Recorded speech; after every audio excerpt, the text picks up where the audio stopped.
छत्तीसगढ़ के मुख्यमंत्री विष्णुदेव साय ने 31 मार्च की तिथि को प्रदेश के लिए ऐतिहासिक करार देते हुए दावा किया है कि राज्य में नक्सलवाद अब अपने अंतिम दौर में है और तेजी से समाप्ति की ओर बढ़ रहा है।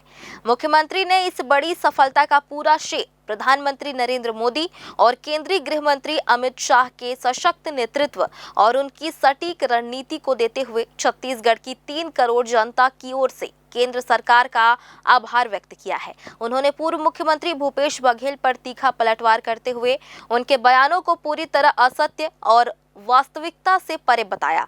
साय ने आरोप लगाया कि कांग्रेस अपनी पिछली विफलताओं और कमजोरियों को छिपाने के लिए भ्रामक बयानबाजी कर रही है, जबकि हकीकत ये है कि दिसंबर 2023 में भाजपा सरकार बनने के बाद ही केंद्र ने इस मुद्दे पर गंभीरता दिखाई। उन्होंने खुलासा किया कि गृह मंत्री की समीक्षा बैठक में यह तथ्य सामने आया था कि देश की 75% से अधिक नक्सली गतिविधियां छत्तीसगढ़ में ही केंद्रित थीं, लेकिन और सुरक्षा बलों की आक्रामक कार्रवाई के चलते इन इलाकों में न केवल शांति बहाल हो रही है बल्कि विकास कार्य भी युद्ध स्तर पर जारी है। मुख्यमंत्री ने स्पष्ट किया कि केंद्र और राज्य के साझा प्रयासों से अब प्रदेश के नक्सल प्रभावित क्षेत्रों में स्थिति पूरी तरह बदल चुकी है और माओवादी विचारधारा अपनी अंतिम सांसें ले रही है।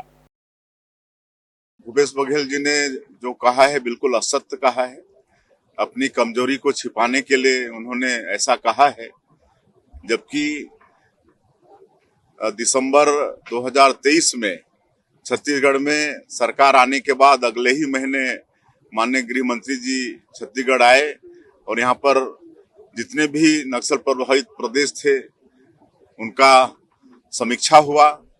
उसमें ये पता चला कि 75% से ज्यादा नक्सलवाद छत्तीसगढ़ में है। अगर अपने 5 साल के कार्यकाल में तत्कालीन छत्तीसगढ़ की सरकार माओवाद के साथ लड़ाई लड़ने में अपनी दृढ़ता प्रकट की होती, पूरी ठीक नियत से लड़ी होती, तो ऐसा नहीं होता।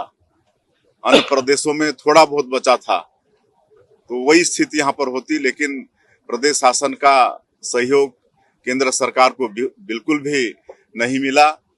और इस बात का प्रमाण है कि छत्तीसगढ़ की सरकार नक्सलवाद के साथ इच्छा शक्ति के साथ लड़ना नहीं चाहती है।